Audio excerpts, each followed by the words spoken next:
네, 반갑습니다. 안드레입니다. 오늘은 중국과 유착하는 한국의 경제 엘리트들에 대해서 간략하게 말씀드려보고자 합니다. 요즘 학교나 이런 거에 대해서 되게 좀 적대시하고 있죠. 사실 저도 이렇게 중국을 좋아하지 않습니다. 그러니까 옛날부터 중국이란 국가가 어때 국민들한테 8.10 같은 사건들이 되게 있었잖아요.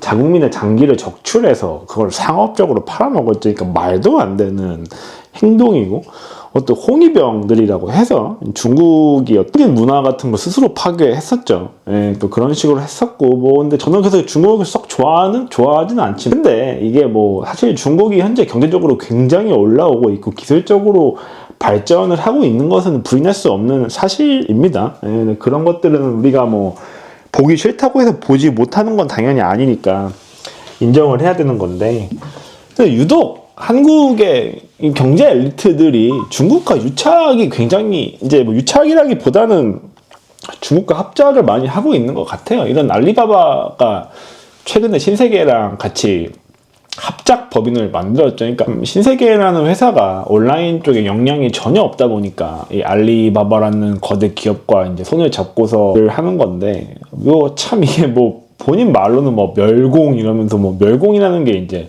공산당을 멸하자 이런 말인 거잖아요. 근데 이제 말은 그렇게 해놓고, 사실 알리바바라는 회사는 중국 정부와는 굉장히 관계가 깊은 기업인 거죠. 물론 마웬이라는 회장이 따로 있고 경영도 따로 분리되어 있긴 하지만, 그런 공산당과 아예 분리가 될 수 없는 기업인 거잖아요. 근데 참 그렇게만 봐도 이게 참, 굳이 이런 회사에 이렇게 의존을 해야 되는지 좀 많은 생각이 들고, 또 오늘은 되게 충격적인 기사가 나왔죠. 그러니까 이게 사실 현실이긴 합니다. 한국에 이제 우리는 삼성과 SK를 특히 이런 메모리 반도체 쪽에서는 아직도 세계에서 가장 뛰어나다고 믿고 있긴 한데, 기사가 많이 연달아 나오고 있는 것 같아요. 이게 중국의 메모리 기술력이 한국만큼 거의 따라왔다는 기사가 많이 나오고 있죠. 심지어 이런 메모리도 지금 이런 중국 업체한테 특허를 주고 써야 된다는 게, 이게 어쩌다 이렇게 좀 됐는지가 좀 많이 생각이 들게 합니다. 그러니까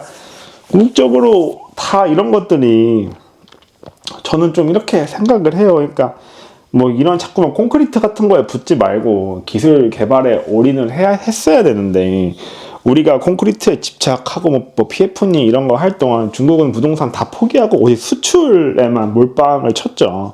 이제 그 결과물들이 나오고 있는 거라고 생각이 들고, 저는 한국이 사실상 자력으로 중국의 어떤 경제력과 기술력을 이길 수 있는 거는 이제 저는 거의 가능성은 거의 없다고 봅니다.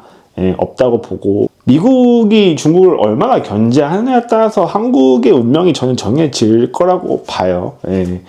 이런 걸 봤을 때 특히 이제 이런 거 보면은 한국의 어떤 경제 엘리트들이 이런 걸 보고 이제 중국과는 최대한 거리를 두면서 이제 마치 옛날에 호주가 반중했던 것처럼 그런 식으로 경제적인 게 단기적으로는 어느 정도의 불이익이 있더라도 중장기적으로 이제 그렇게 해야 되는데, 근데 그렇게 할 생각이 별로 없어 보입니다. 현재로서는 중국에 대한 의존도가 특히 경제적으로는 점점 더 커지고 있어요. 사실 이것뿐만이 아니죠. 한국의 재벌 기업들이 중국과 많이 사실 유착이 돼 있습니다. 물론 미국과도 당연히 유착이 돼 있지만 중국과는 유독 유착이 많이 돼 있거든요. LG도 그렇고 SK도 그렇고. 그래서 이런 거 보면서 거의 한국의 경제나 기술 수준이 거의 거의 정점을 찍고 내려가고 있다. 그리고 중국은 계속 지금 미국을 추격하기 위해서 엄청난 속도로 지금 따라잡고 있죠. 그래서 앞으로 미래는 저는 미국과 중국의